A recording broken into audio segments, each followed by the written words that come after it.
a programação do 2º Congresso Norte-Nordeste Multidisciplinar sobre o Câncer, com a participação da doutora Jânia de Farias Neves. Ela é fisioterapeuta, professora da UniP, e vai proferir a palestra intitulada Fisioterapia em Oncologia em Tempos de Pandemia, Possibilidades e Entraves de Telemonitoramento e Teleconsulta.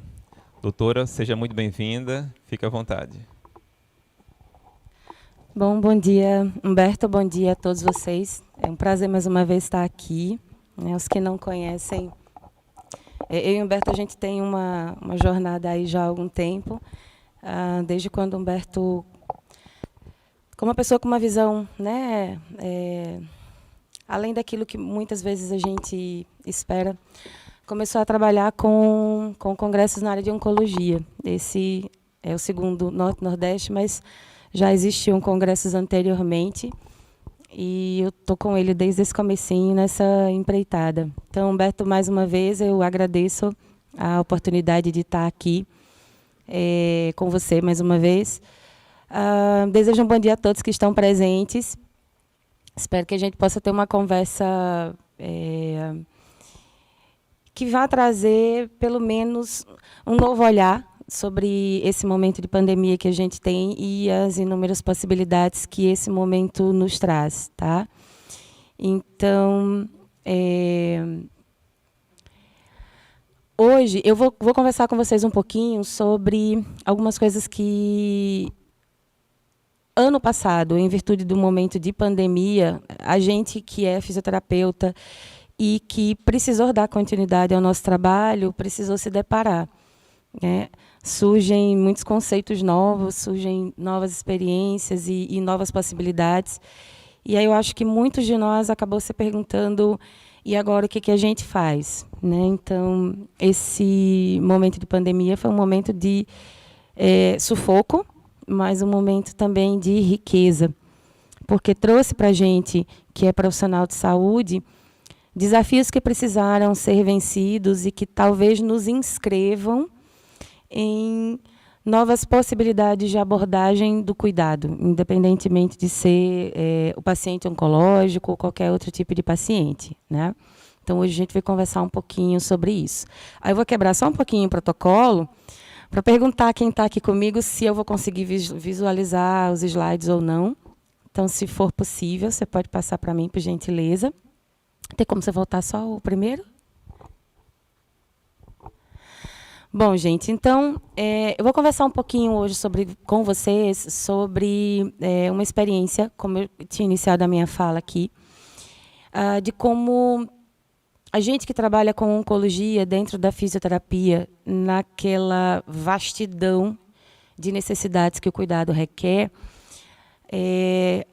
a gente percebeu esse momento de enfrentamento e quais foram as saídas que, naquele momento, a gente conseguiu pensar para dar seguimento ao cuidado que a gente já tinha iniciado.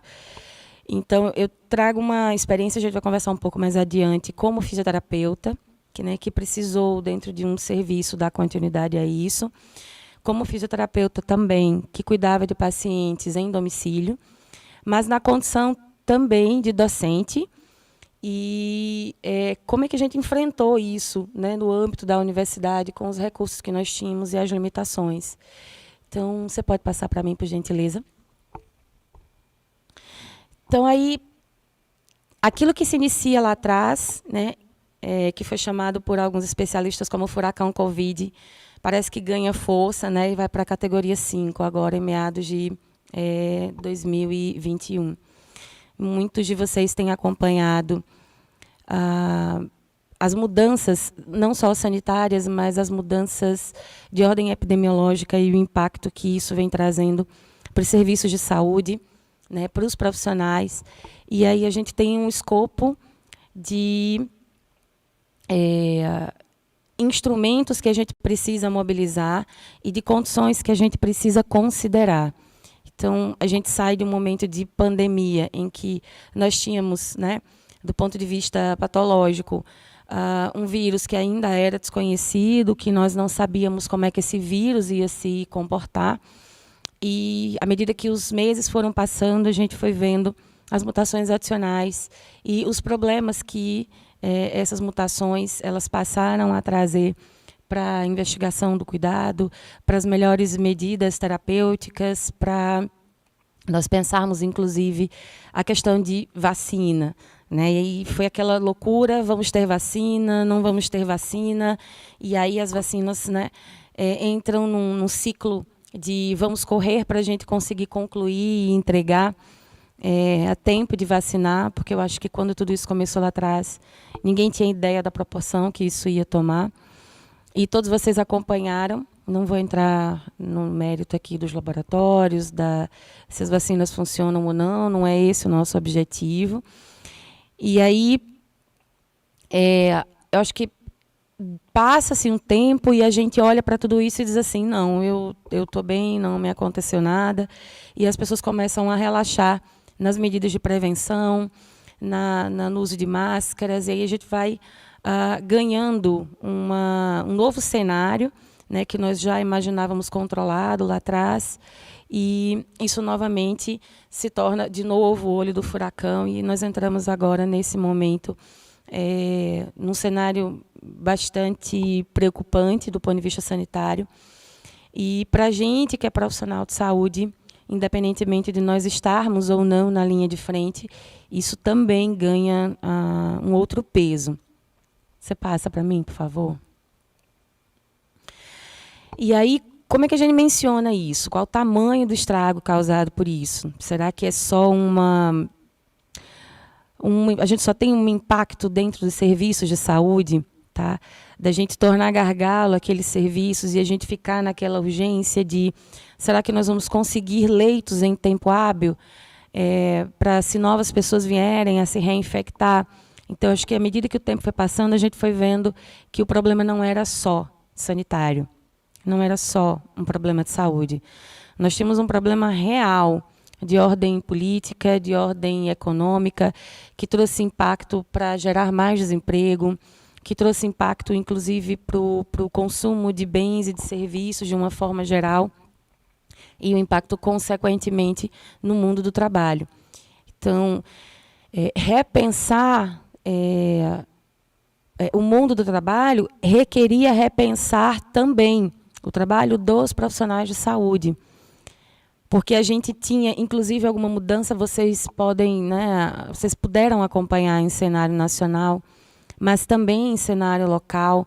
Né? Nós temos alguns exemplos de hospitais privados hoje que basicamente fecharam para atender Covid, para dar conta dessa necessidade. E aí, na ponta, para onde vão essas outras assistências? Né? Para onde vai aquele paciente politraumatizado? Para onde vai aquele paciente com outras condições clínicas de urgência? Para onde vão aqueles pacientes que vão requerer cirurgias eletivas?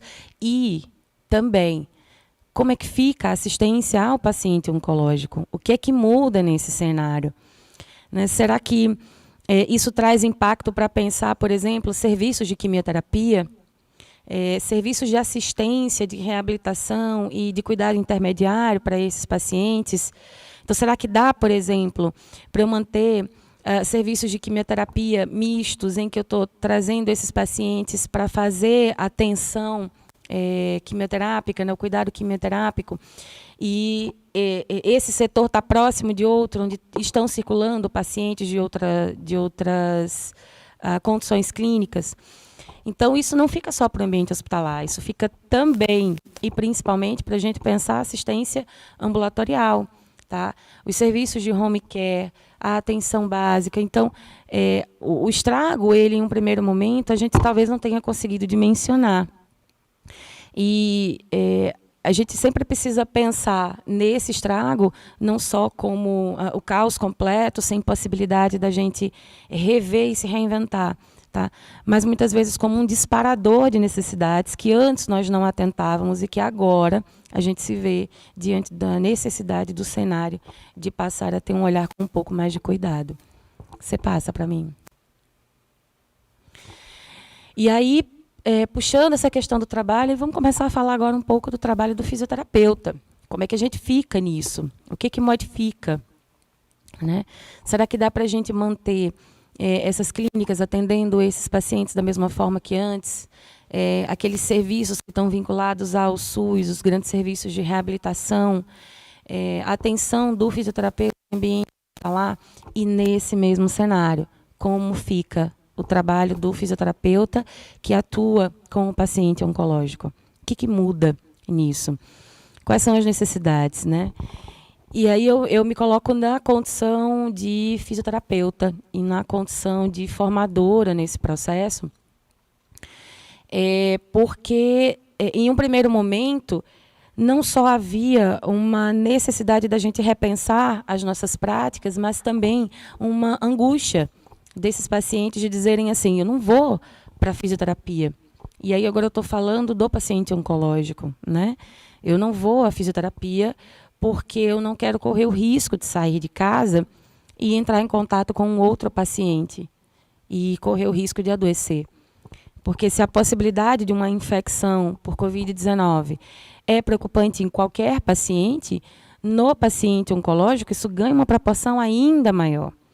Porque é, muitas vezes, um paciente de pós-operatório, é um paciente, muitas vezes, imunodeprimido, é um paciente com uma série de outras restrições e morbidades que tornam esse paciente um alvo muito preocupante para uma possível infecção. E aí isso bate, né, na nossa atuação enquanto fisioterapeuta, que está lá na ponta com esse paciente. O que a gente faz agora?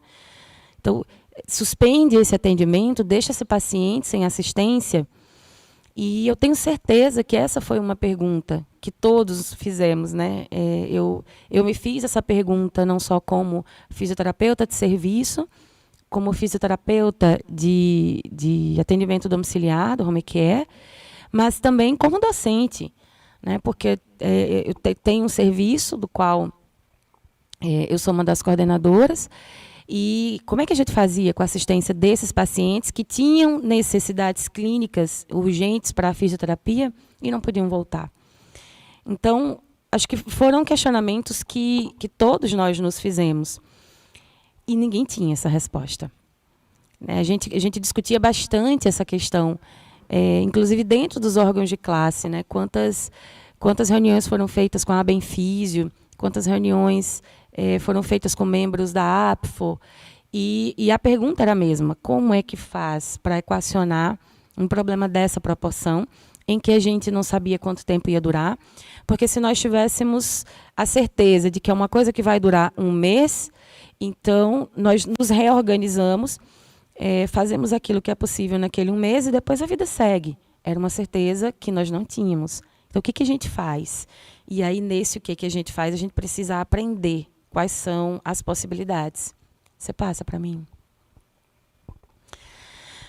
Bom, e aí, dentro desses órgãos de classe que começaram a se mobilizar, né, os CREFITOS como um todo, né, eu devo ter participado de uma ou duas reuniões junto aos CREFITOS, e uma das discussões, não só em relação ao ensino, mas assistência, era o que fazer.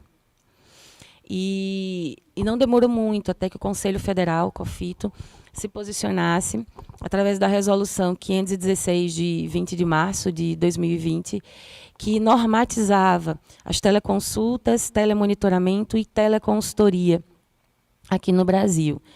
E aí, por que eu falo aqui no Brasil? Porque essas modalidades elas já eram uma realidade de bastante tempo em outros países.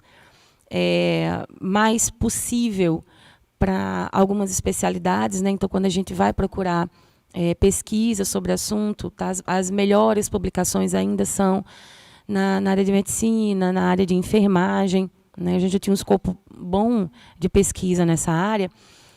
Mas, e como é que a gente faz quando apenas o diálogo, ele talvez não dê conta daquela assistência? Porque se a gente trabalha com funcionalidade, a gente trabalha muitas vezes com toque. E em grande maioria, o que a gente faz. Como é que a gente adapta isso para essa realidade de pandemia e para um conselho que está dizendo a gente agora, olha, tem essa possibilidade. Como é que a gente dá vazão a isso? E como é que a gente, fisioterapeuta, precisa se adaptar a esse processo? Então, eu acho que, num primeiro momento, houve uma coisa muito do, caramba, não vai dar certo. Não vai dar certo, Porque a gente tinha muitos entraves, não era simplesmente dizer, a gente não tinha uma cultura para a maioria dos profissionais. A gente não tinha uma cultura para a maioria dos pacientes. A gente tinha uma questão real de dizer assim, além da gente não ter uma cultura com essa prática, a gente ia esbarrar em questões que parecem bobagem, mas que são muito pertinentes. Como é que a gente faz, então, com aqueles pacientes que muitas vezes não têm acesso a um smartphone, a um notebook, que não têm acesso livre a uma internet de qualidade, né?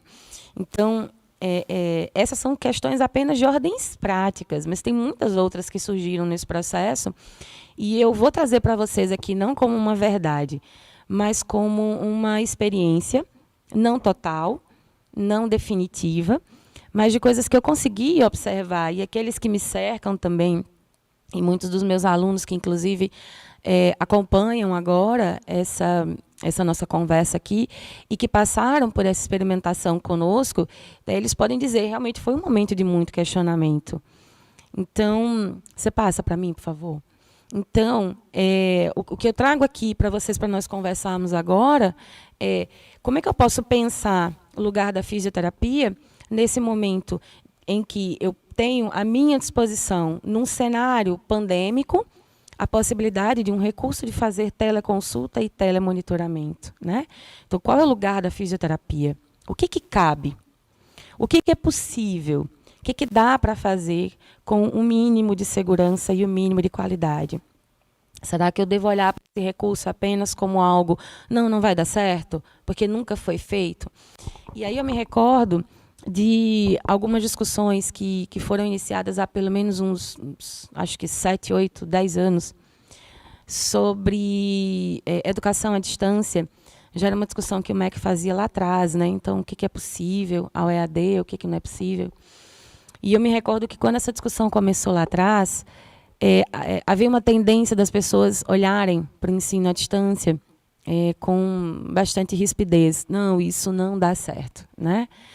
E muitas instituições de ensino na época não queriam, né, acessar essa modalidade. Depois isso veio como uma imposição curricular do MEC.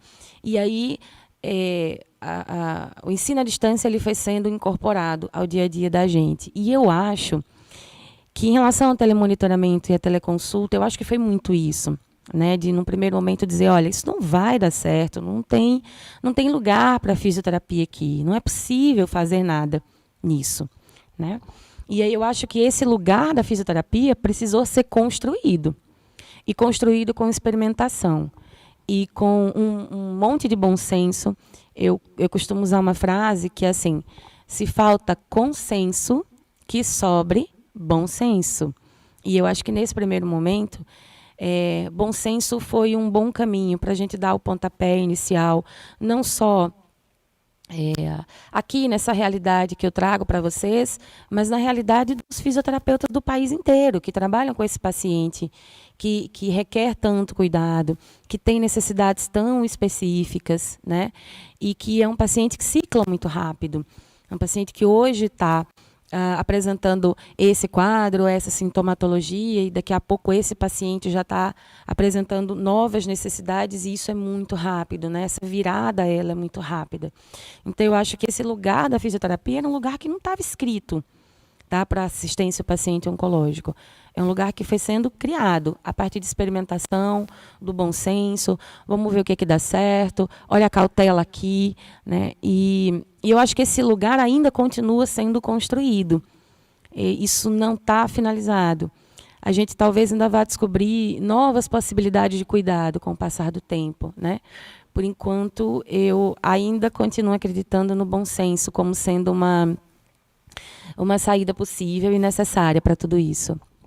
Você passa para mim. Bom, e aí, nesse cenário, eu trago para vocês, né, o top 7. Então, quais são as 7 particularidades desse paciente oncológico que eu preciso atentar, que eu preciso considerar quando eu penso em telemonitoramento e teleconsulta. Eu acho que o primeiro delas é o diagnóstico. Então, que tipo de câncer esse paciente tem? né? Na rotina da gente como fisioterapeuta, câncer de mama ainda desponta como sendo a maior estatística, né, de presença desses pacientes no serviço. Eu creio que isso se deva não só por uma questão cultural, então, desde sempre, né, os pacientes de mama foram os pacientes que chegaram para a fisioterapia, mas eu acho que, e de maneira muito clara, pelas nossas estatísticas. Tá? Eu não me recordo agora exatamente, mas, se eu não me engano, para o triênio, né, do ano passado, esse e o próximo, a gente tem, se não me engano, quase 59 mil possibilidades de caso. Então, a gente sempre está acima de 50, 55 mil novos casos de câncer de mama por ano, só aqui no Brasil. Então, eu acho que esse é um paciente que chega mais para nós. Mas a gente tem que pensar que assistência em oncologia é para todo e qualquer paciente, né? Não é só para paciente de mama ou de próstata, ou os pacientes com doenças oncohematológicas ou de câncer do sistema digestório. É assistenciar o paciente que tem uma condição oncológica que vai requerer um tratamento, muitas vezes, bastante prolongado. Então, faz diferença para definir telemonitoramento e teleconsulta a partir do diagnóstico clínico? Faz. Faz porque, se eu tenho um paciente que apresenta um câncer em fase inicial, tá? Esse paciente não tem nenhuma comorbidade, esse paciente não tem metástase, esse paciente já passou da fase cirúrgica. Então, eu tenho um cenário, tá? Então, se eu tenho um paciente que está operando agora, né, que está fazendo quimioterapia agora, eu tenho uma outra realidade, porque eu tenho um paciente com múltiplas necessidades. Então, você volta para mim, por favor. Pronto.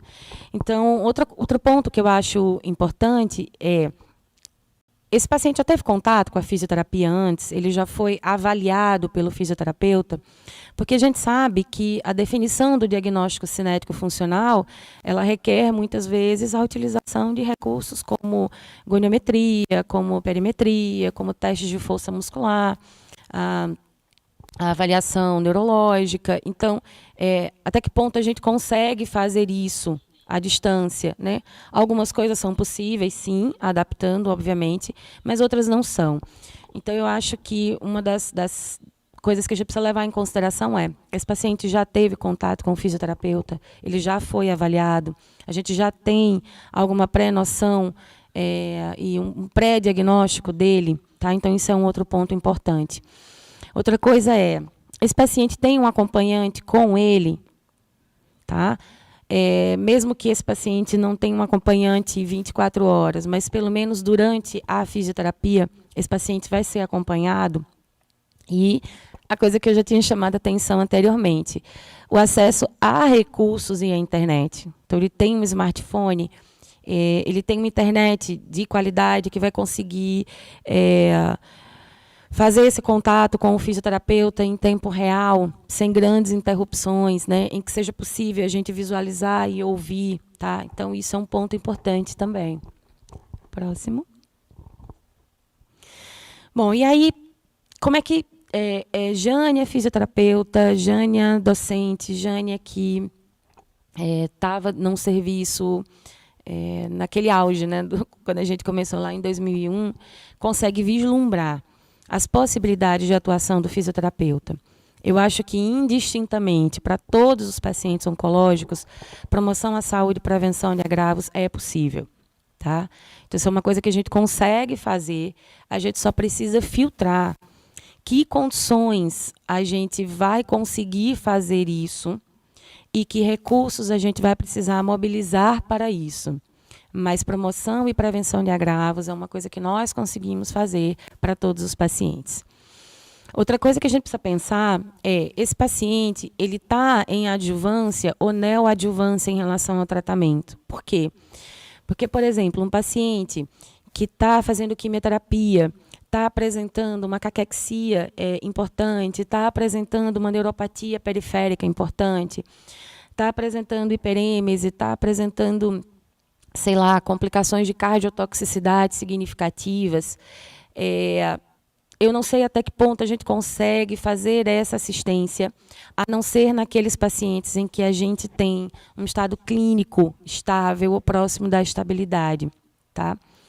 Mas acredito muito no telemonitoramento, na teleconsulta, como sendo um recurso muito interessante para os pacientes que estão em fase de manutenção. E quando eu falo fase de manutenção, eu estou falando daquele paciente que já concluiu a adjuvância, neoadjuvância, já passou pelo tratamento fisioterapêutico para a gente dirimir as principais sequelas, e a gente precisa manter pelos efeitos tardios de alguns quimioterápicos muito utilizados, né, em alguns tipos de câncer, a exemplo do câncer de mama, como falamos um pouco anteriormente. E aí, dentro daquilo que esse paciente apresenta quando não é manutenção, até que ponto a gente consegue trabalhar com dor, com linfedema, com disfunções sexuais, miccionais, digestórias, com as neuropatias periféricas, com as alterações musculoesqueléticas. E eu vejo muito possível quando a gente está se referindo, por exemplo, ao autocuidado, quando a gente está se referindo à utilização de recursos de cinesioterapia, por exemplo. Por favor. Pode passar? E aí, quais são os sinais de alerta para mim? Tá? Eu retomo de novo a minha fala. Se falta consenso, que sobre bom senso. Então, pacientes em quimioterapia que estão apresentando reações adversas importantes, pacientes que têm perdas funcionais importantes, inclusive pacientes com risco de queda, pacientes que não tiveram uma avaliação fisioterapêutica prévia, pacientes que apresentam muitas complicações decorrentes de outros tratamentos e que não são passíveis de serem avaliadas com rigor a partir de uma teleconsulta, pacientes com rebaixamento de nível de consciência e pacientes com alterações hematológicas importantes, especialmente pacientes com plaquetopenia, tá? Abaixo de 70, 60, pacientes com anemia severa. Então, esses são os pacientes que eu ligo o sinal de alerta e eu digo assim, a gente precisa repensar esse telemonitoramento, tá? Reavaliar esse paciente para que depois a gente decida como a gente vai proceder. Bom, e aí, o que está se falando por aí, né? Eu achei 3 publicações, as 3, coincidentemente, da Revista Brasileira de Cancerologia. Eu não sei se vocês sabem, mas uma das pessoas à frente da RBC é a professora Anke Bergman, é uma das maiores referências que a gente tem aqui no Brasil e na América Latina. E 3 publicações, em geral, com recomendações, tá certo? Sobre como proceder nesse momento, tá? Um especificamente no linfedema secundário, o outro nos pacientes em cuidados oncoginecológicos e algumas recomendações para os pacientes com cuidados paliativos. E essas recomendações vão justamente ao encontro nos 3 trabalhos, vão de encontro, né? Ao encontro de nos 3 trabalhos e nas práticas que a gente tem visto sendo relatadas nos últimos tempos. Bom, aqui tá só para a gente finalizar uma experiência na universidade, né, com a plataforma Blackboard. Como o Humberto já tinha falado, eu sou professora do UNIP e sou responsável por um projeto de extensão que atende pacientes oncológicos. Então, nós utilizamos a plataforma para fazer esse telemonitoramento com os pacientes ano passado, né, os pacientes com câncer de mama, são esses 2 casos relatados aqui. E todas as adaptações em casa que são possíveis, né? Então, cada paciente, se não tem bastão, a gente adapta com um cabo de vassoura, se não tem um pezinho, a gente adapta com 1 quilo de alimento. E foi assim que a gente foi conseguindo driblar essas adversidades e as necessidades impostas pelo momento. Pode passar? E aí eu acho que fica a pergunta, né? Então, telemonitoramento e a teleconsulta no paciente oncológico são estratégias temporárias apenas para esse momento de pandemia? Eu creio que não. Tá? Eu creio que são estratégias que vieram para ficar. A gente ainda vai peneirar bastante o que dá para ser feito, o que pode ser feito com segurança. Eu acredito muito num recurso, inclusive, para fazer segmento desse paciente oncológico, porque é um paciente, muitas vezes, que a gente tem dificuldade para fazer desmame de serviço. Então, eu acho que isso, num futuro próximo, e é bem próximo mesmo, a gente vai repensar a nossa prática fisioterapêutica e incorporar isso, porque é uma realidade posta no mundo inteiro. Então, uma coisa que a gente começa a falar agora, mas que já é falada há bastante tempo, em muitos países que já usam esse tipo de prática e que isso não é um problema, né? Os pacientes, os familiares, os acompanhantes que fazem uso desse tipo de atendimento em países, né, da Europa, nos Estados Unidos, já entendem isso como uma prática incorporada ao serviço. E eu creio que essa é uma tendência nossa, que a gente ainda vai burilar nos próximos 2, 3 anos, mas que a pandemia foi só sei lá, talvez o disparador, né, para a gente repensar tudo isso e a gente dar continuidade a essa estratégia nos próximos anos.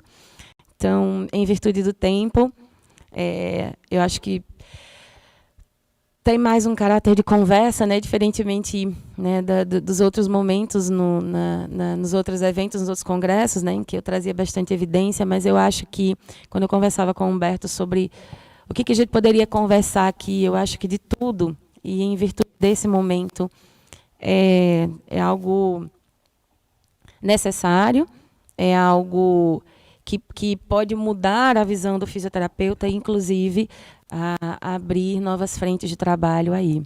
Então, eu queria agradecer a atenção de todos, novamente agradecer a Humberto o convite e dizer que a gente segue na nossa parceria, Humberto. Ok, doutora, parabéns pela brilhante explanação. Como sempre, né, é muito instrutivo para todas as pessoas que estão assistindo aí, ver essas novidades, né, e tanto da sua experiência clínica como a sua didática de explanar isso fica muito fácil para a gente compreender.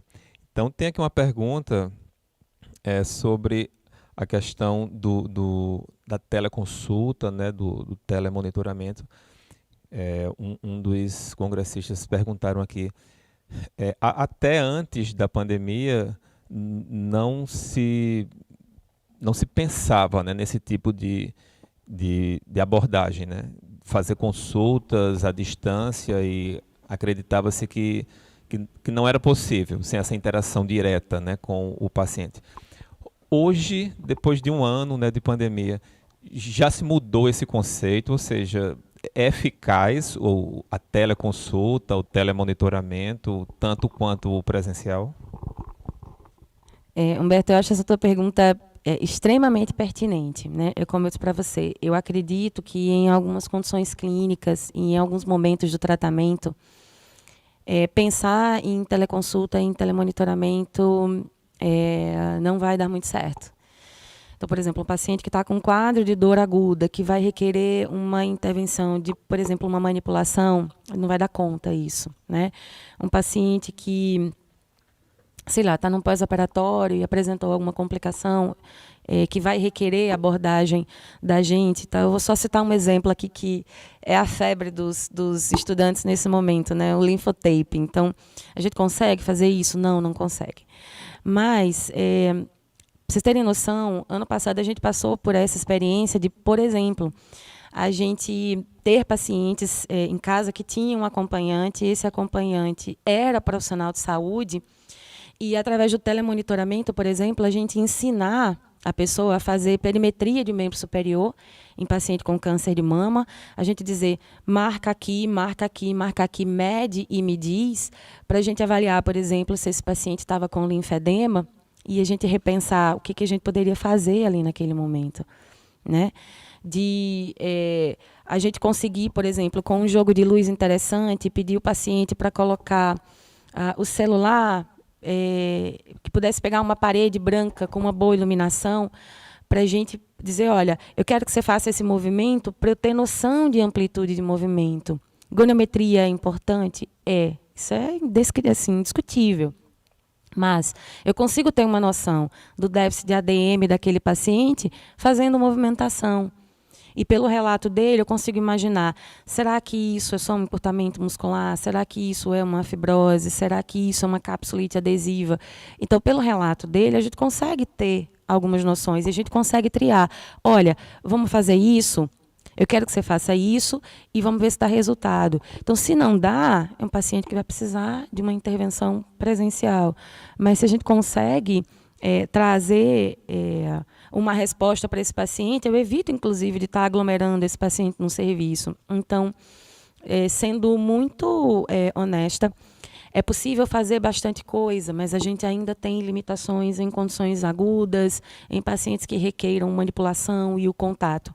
Mas, sim, é possível, inclusive em pacientes em adjuvância e neoadjuvância, a depender do que ele está requerendo, do que ele está precisando.